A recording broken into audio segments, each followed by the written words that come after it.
And believers too are culpable on the issue of witchcraft.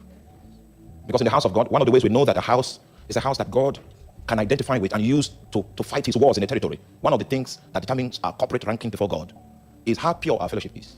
Because God sees us when we come to worship. He also sees us when I go behind my brother to gossip him to another person. He also sees that. So whenever we come to worship, he cannot trust our worship. Because in our midst, there are factors, there are activities that happen behind the scene in order to undermine the integrity of other people that come before God. So if you ever see God fight with a congregation, he wants to fight in the territory and uses a congregation, it means that their corporate rank has appreciated. It means the congregation has matured, and that what they say on the pulpit is what you have behind the scene.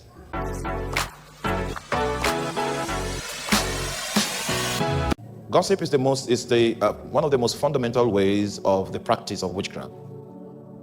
Because through gossip, you can influence someone's perception of another person that you have never met. The person has never met you before, but someone gossiped you behind the scene, and the person is armed with the orientation of that gossip and relates with you from that standpoint. Hallelujah. What I want you to know is this: witchcraft is a reality that is present, is ever present, seeking to diminish the possibilities you have to align with the fullness of what God has for you. I went for a conference. I was invited as a speaker. And I met great preachers, some of the greatest preachers in the world. So I saw that there was a great prophet on the list of ministers. There was a mighty evangelist on the list of ministers. So because of that, I had to go into my most original grace, which is to teach. So that day, I was not going to prophesy because the prophet was there. So I finished teaching. And the prophet began to prophesy over me. And that, I don't know how it happened, that video, the clip of the prophecy went worldwide. The next thing I heard was that a minister traveled, paid for his ticket to that prophet to tell him that, are you not aware that this man you are prophesying on is fighting you? King James, don't forget King James. You can read any, you know what? Are you there with me? They made their minds evil affected against the brethren. You get a visa. You know how it is to get a visa from Nigeria. Then you pay for your ticket in Naira to travel over to a place to, according to King James, to make someone's mind evil affected.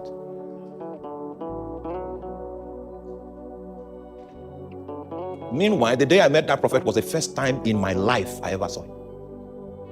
When I said, are you not? So witchcraft is an ever-present reality.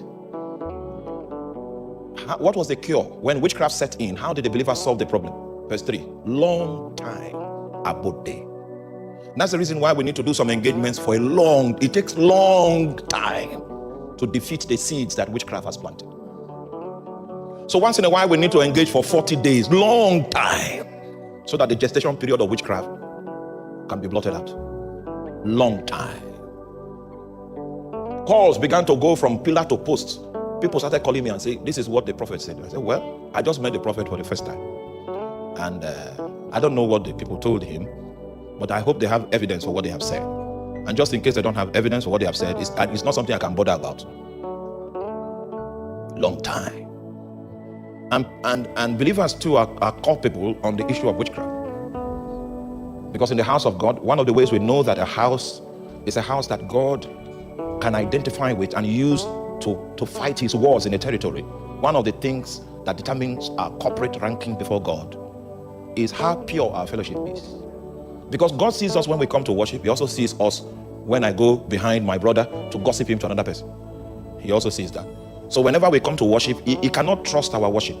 Because in our midst, there are factors, there are activities that happen behind the scene in order to undermine the integrity of other people that come before God. So if you ever see God fight with a congregation, he wants to fight in a territory and he uses a congregation, it means that their corporate rank has appreciated. It means the congregation has matured, and that what they say on the pulpit is what you have behind the scene. Are you there? Long time about there. When they got wind of the fact that Satan has moved through fallen men to set up roadblocks on the way of the mission that they came to do in the territory, they called for the response. And the response took a lot of time. I remember when we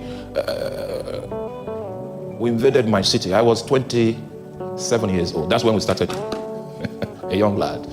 That, yes, I was an intercessor and a teacher. So I would teach and intercede. That was what I did not have. Can you reduce this volume? Today I'm going to shout. So don't. Please, I pray you will find the courage to lose your comportment during the course of our prayers. I pray you'll find the courage. You know, most of you are proper. You are always proper. Even when you speak in tongues, you don't allow the configuration of your face to be altered. That kind of measured expression will not do tonight. It won't do. It won't do tonight. So I was a young man. I was not married then. When I got into my city, I was posted into that city from work. And the Lord had told me about that city before.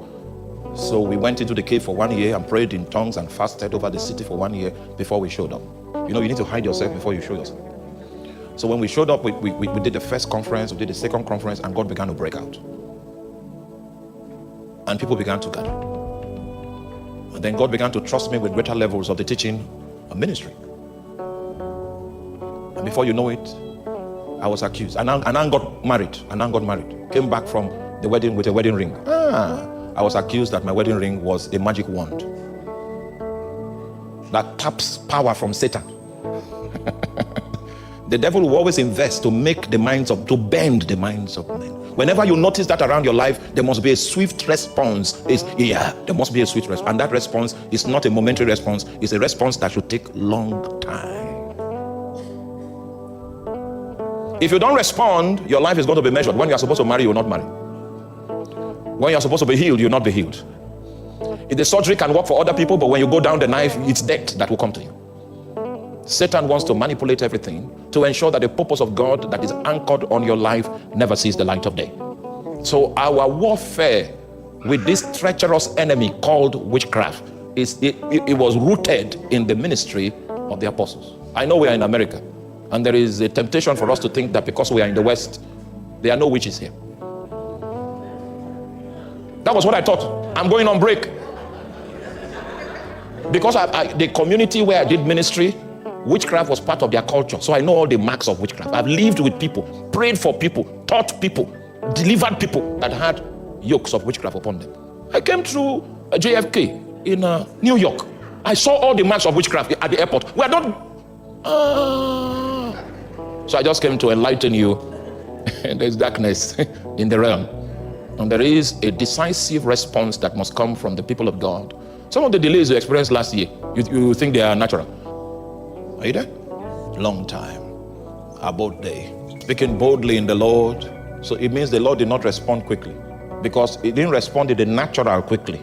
Because when you begin to engage witchcraft, God begins to deploy angelic resources to combat in the realm of the spirit. When the evidence of your victory begins to manifest in the natural, are you there?